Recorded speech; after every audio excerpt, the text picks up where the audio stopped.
Hello, hello. দোস্ত, দোস্ত রে, তুই একটু আমাদের বাসায় আসতে পারবি? একটু তাড়াতাড়ি আয় না। আরে কি হয়েছে তোর? কোনো বিপদ হয়েছে নাকি? আরে তুই আয় আগে। তুই কোনো চিন্তা করিস না, আমি আসতেছি। আচ্ছা আচ্ছা, আয়, তাড়াতাড়ি আয়। হ্যাঁ, ইমন আমার বন্ধু। স্কুল কলেজ সব একসাথে পড়েছি। বিশ্ববিদ্যালয়ে আমার সাবজেক্ট আলাদা হয়ে যাওয়ায় আর একসাথে পড়া হয়নি। তবে আমাদের বন্ধুত্ব এখনো সেই আগের মতোই আছে। যে কোনো বিপদে ইমন আমাকে ডাকে, আর আমি ইমনকে। তবে এত সকালে ইমন আমাকে ডেকেছে, নিশ্চয়ই ওর বাড়িতে কোনো বড় বিপদ হয়েছে, নইলে এত সকালে আমাকে ফোন করার কথা না। দেরি না করে আমি ঘুম থেকে উঠে রওনা দিই ইমনের বাসার উদ্দেশ্যে। গিয়ে দেখি ইমনের বাড়ির সামনে অনেক মানুষ জড়ো হয়েছে। এত সকালে এত মানুষ কেন এসেছে?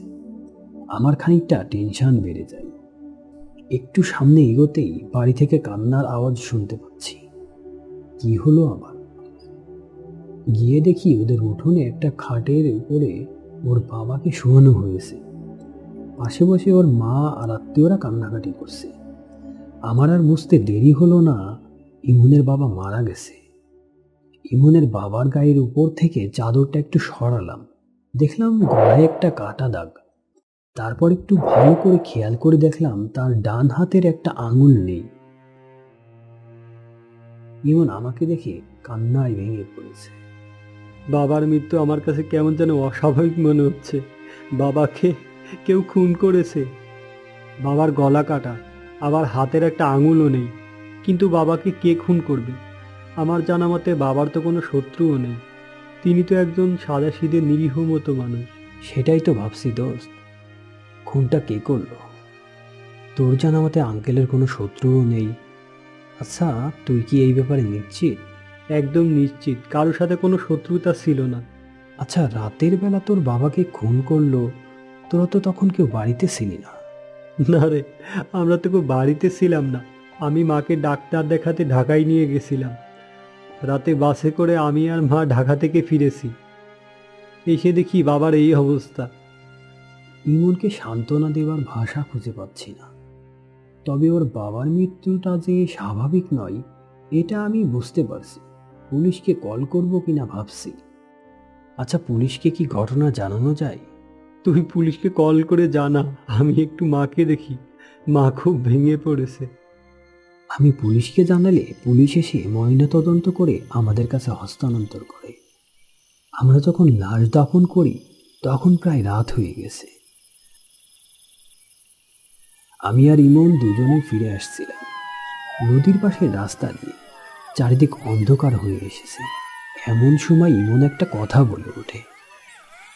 ও দোস্ত, তোকে একটা কথা বলাই হয়নি। কি কথা? এই দেখ, ভোরে বাবার দেহের পাশে এই আংটিটা পাইছি। আংটি? আরে এটা তো হীরের আংটি। এই আংটি এলো কোথা থেকে? আমার এবার ব্যাপারটা একটু রহস্যজনক মনে হচ্ছে। এটা আমার মায়ের হীরের আংটি। আমার বাবা প্রায় 20 বছর আগে আমার মাকে উপহার দিয়েছিলেন। মা এটা পরতো না।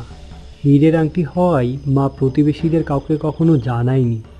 এত দামি উপহার, বুঝিসই তো দোস্ত। তাহলে কি তোর বাবার ওই আঙুলে ওই আংটিটি পরানো ছিল?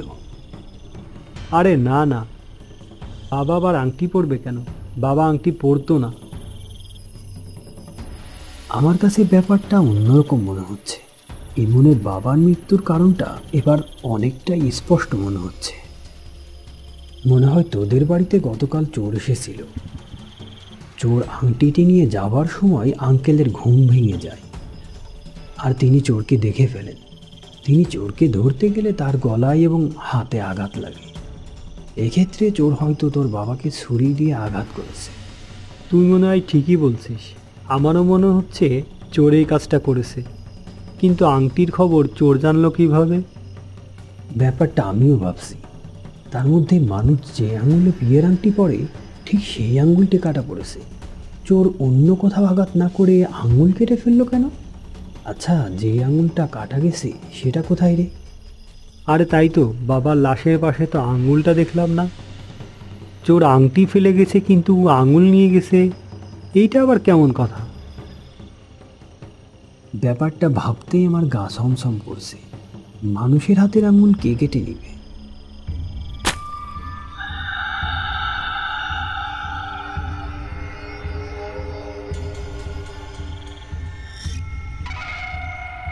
আরে ওটা কি পড়লো? আরে এটা তো বাবার হাতের আঙুল মনে হচ্ছে।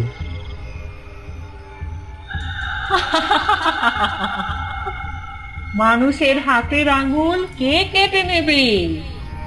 আমি কেটে এনেছি একজন মানুষ রূপী জানোয়ারের হাতের আঙুল। আমি কেটে এনেছি।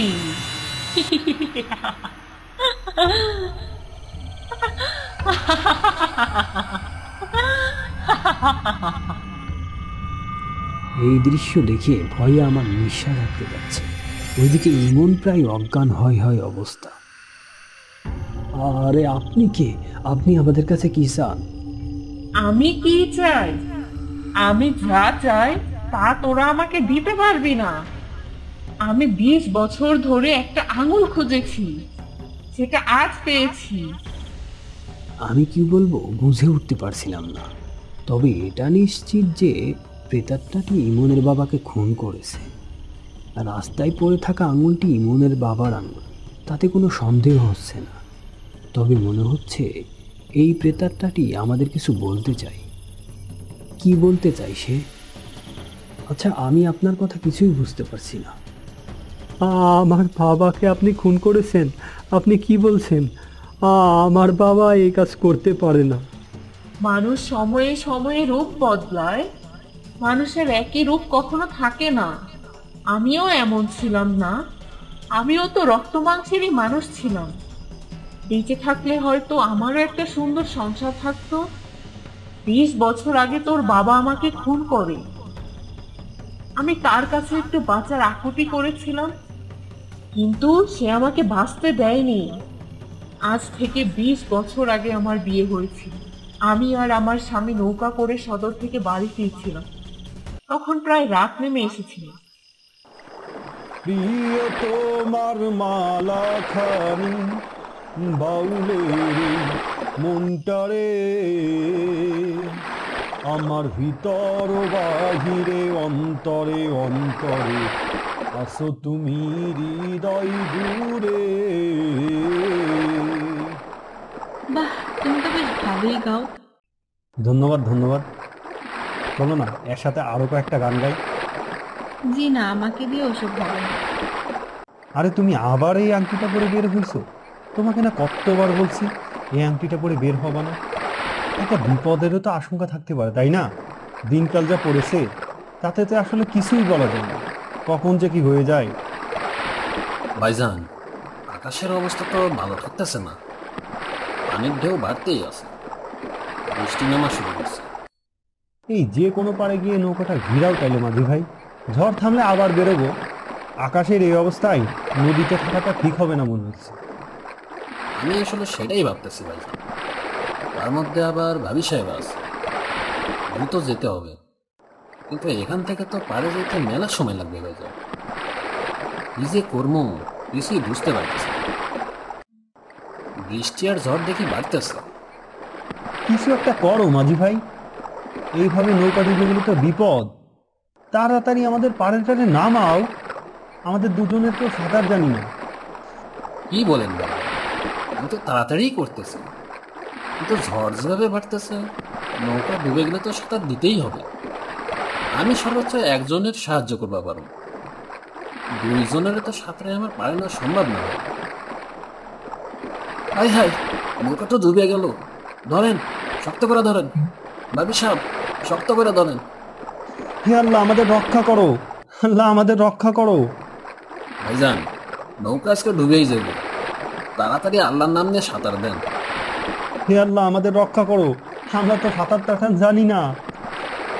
মাঝি ভাই, আমার যা হয় হবে, আমার বউটারে বাঁচাও মাঝি ভাই, আমার বউটা গর্ভবতী, তোমার পায়ে পড়ি মাঝি ভাই, আমার শিফাকে বাঁচাও। হে আল্লাহ, বাজি ভয়, বাজি ভয়।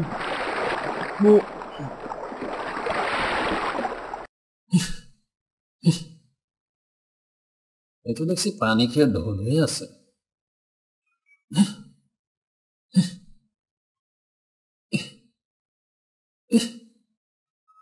আরে মরে গেল নাকি? এই যে ওঠেন, মরে তো গেছে মনে হচ্ছে। আরে এটা তো হীরের আংটি। আমার তো মনে হয় এবার ভাগ্য খুলে গেছে। আংটির মালিক মরে গেছে, এবার আংটির মালিক আমি হব। আমি অনেক বড় লোক হয়ে যাব। এই আরে এটা আংটি দিচ্ছে না। আরে এটা আংটিও দিচ্ছে না। মরে গিয়েও আংটির লোভ সামলাতে পারছে না। দিয়ে দিন বলছি, দিয়ে দিন আমাকে। এই মেরে ফেলবে কিন্তু, আংটি দিয়ে দিন। তারা দেখাচ্ছে মজা, না দিলে মেরে ফেলবো আপনাকে। আংটি দিয়ে দিন। এবার হয়েছে, একবারে মেরে ফেলেছি। আরে দেখি এখনো তো খোলা যাচ্ছে না, আঙুল তো শক্ত হয়েছে। আঙুলটা সহ নিতে হবে।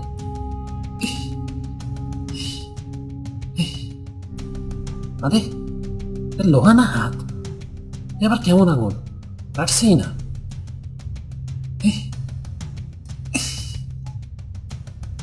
এই তো, বাহ, পেয়ে গেছি। তোর বাবা আমাকে হত্যা করে, আংটি সহ আঙুল কেটে চলে যায়। দিনের পর দিন আমার লাশ এই বাঁশ ঝাড়ের নিচে পচে গলে যায়। ধীরে ধীরে আমার হাড় কঙ্কাল মাটির নিচে চাপা পড়ে যায়। তারপর 20 বছর ধরে আমি ওকে শুধু খুঁজে বেরিয়েছি। গতকাল বুঝতে পারি ওর বাসায় ও একা আছে। বুঝতে পারি এটাই আমার উত্তম সময়, আজকেই ওকে শেষ করতে হবে। বাড়িতে কেউ আছেন? কেউ আছেন? কে আপনি? এত রাতে এখানে কি চান? অনেক দূর থেকে এসেছি ভাই, হাঁটতে হাঁটতে ক্লান্ত হয়ে গেছি। সাথে টাকা পয়সাও কিছু আনি নাই। 2 দিন ধরে না খেয়ে আছি। আমাকে একটা কিছু খেতে দিতে পারবেন? দেখে তো ভদ্রঘরের মেয়ে মনে হচ্ছে, আবার যুবতীও আছে। এত রাতে আমার বাড়িতে এসেছে, আবার আমার বাসাও আজ কেউ নেই। আরে এটা কোনো কথা? আপনাকে খেতে দিতে পারবো না? আসুন আসুন, ঘরের ভেতরে আসুন, আমি আপনার জন্য খাবার নিয়ে আসছি। আসুন বসুন, আপনি খেতে শুরু করুন। চাইলে আজকে রাতটা আপনি আমার এখানেই থেকে যেতে পারেন, কোনো সমস্যা নেই। আপনি অনেক দূর থেকে এসেছেন, নিশ্চয়ই অনেক কষ্ট হয়েছে, তাই না? এখন খাওয়া শুরু করুন। কি আপনার একটা হাতের আঙুল কাটা কেন? কে কেটেছে আপনার আঙুল? আপনি জানতে চান কে কেটেছে? হ্যাঁ অবশ্যই, কে কেটেছে? তুই কেটেছিস। 20 বছর পরে আজ আমি একটু শান্তি পেয়েছি। এই মানুষ রূপী জানোয়ারটাকে শাস্তি দিতে পেরেছি।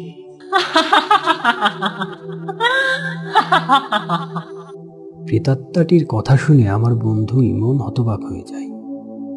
আমি ইমন দুজনেই কিছুক্ষণের মধ্যে জ্ঞান হারিয়ে ফেলি। কিন্তু আজ প্রথম এত কাছ থেকে একজন প্রেতাত্মার আত্মজীবনী জানতে পেরেছি। প্রতিটি প্রেতাত্মার রূপের আড়ালে কি যে কষ্ট আর ক্ষত লুকিয়ে থাকে তা আজ আমি জানতে পেরেছি।